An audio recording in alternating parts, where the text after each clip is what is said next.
welcome to my channel, Advanced Care Training.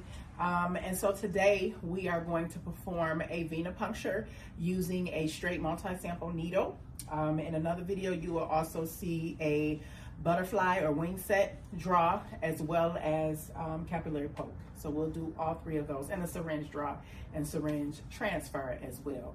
And so today, as I demonstrate this, whatever school, whatever you're attending, always go over your policies and rules at your school. But I highly recommend that you look at and review the CLSI standards for laboratory and phlebotomy procedures. It gives you step-by-step on what you should be doing when it comes to working with needles and all of that stuff and drawing blood. So here we go, okay? Hello, my name is Lakeisha. I just received your requisition for some blood work. Can you state and spell your first and last name and then give me your date of birth?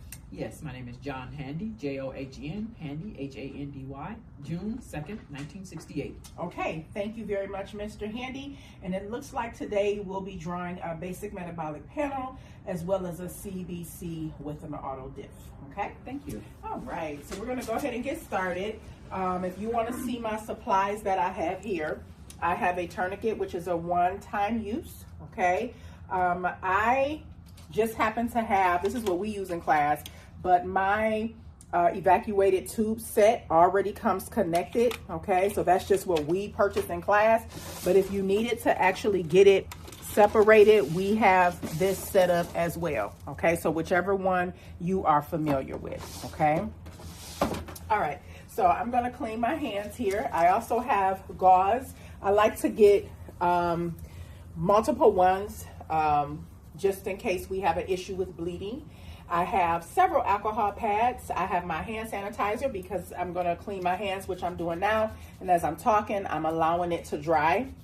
I have my gloves, which we're going to use to palpate her vein and to complete the procedure. And then I have what we call Coban at the end, and that's going to help seal up that wound area there. And I have my sharps container and my tubes. And so we're going to get started.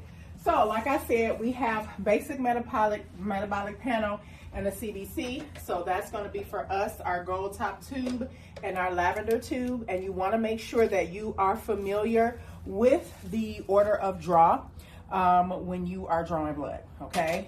So I'm going to have that there. Now for me, I have a cart here, okay?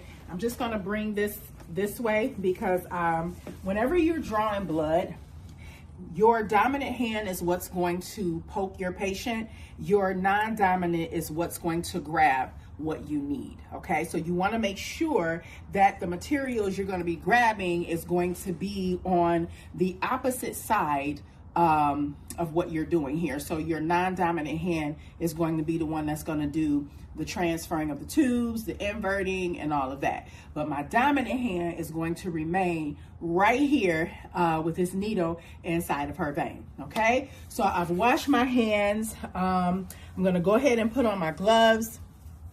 Now remember, when you are applying a tourniquet, you only have 1 minute, okay, with that tourniquet on, because it will begin the process of breaking down those blood cells. So you don't want to keep it on for too long, okay?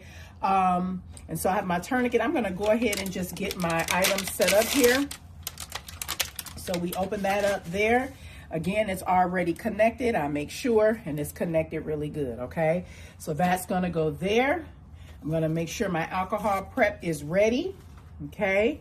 And I have everything good to go, okay?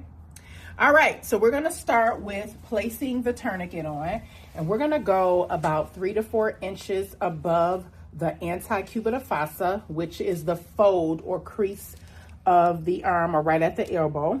I'm gonna have my patient make a fist. She's holding a little ball there, so that kind of helps make a good fist. And so with my index finger, I'm gonna begin to palpate, and you all can probably see her vein, okay? She's a nice one there, okay? Again, I'm going for that medial cubital vein right there, okay? You have 3 different veins. This is your first choice. I also like to roll back and forth because I do like to feel the width of the vein. So not just the length where it's going, always trace it where it's going, so I'll know which direction to go, but also roll back and forth so you can feel the width. And that'll tell you if your patient has really good vein health, okay? So I'm gonna go ahead and release the tourniquet because we kind of had it on a little bit, okay? And because I already know where we're gonna go, I'm going to use an alcohol pad. I like to fold it according to CLSI standards, and I'm gonna start from the middle and work my way out here, okay? So that's cleaning the area. I'm not gonna blow or do anything extra like that. We're just gonna let it air dry on its own, okay? All right, here we go. We're gonna apply that tourniquet again. Go ahead, Mr. Handy, make that nice fist for me. And we're going to begin the process of drawing, okay? So you want to make sure that your bevel is up. That's the slanted end. This hand, which is my non-dominant, is going to just pull it just a little bit taut. And then I'm going to insert 1, 2, 3, poke, just like that. We're gonna hold it still with just your thumb and your index with the label pointing down. We're gonna go ahead and begin the drawing. Go ahead and release your fist for me, Mr. Handy. And we're not gonna fill it up. I'm gonna invert. Notice how my hand here is very steady. Okay. Okay, we're gonna get a little bit there. And that's it. We wanna save her blood. And now we're going to remove the needle. 1, 2, 3. Go ahead there. Make sure you activate your safety immediately.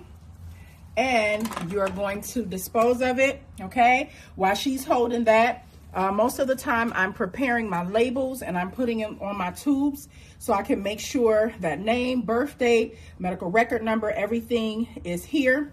And then what I'm gonna do while she's holding that, I'm gonna ask her to go ahead and just verify that that is correct. That is correct. That is correct, okay?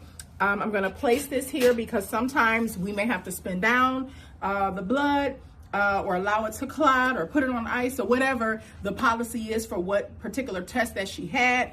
And so while that's processing there, I'm gonna come back to my patient, get rid of the tourniquet. I'm gonna take our little globe away from her, and from here, I'm going to just take a look to make sure she's good to go, and she is. I'm gonna have her hold that. You always wanna make sure that your patient did stop bleeding, okay?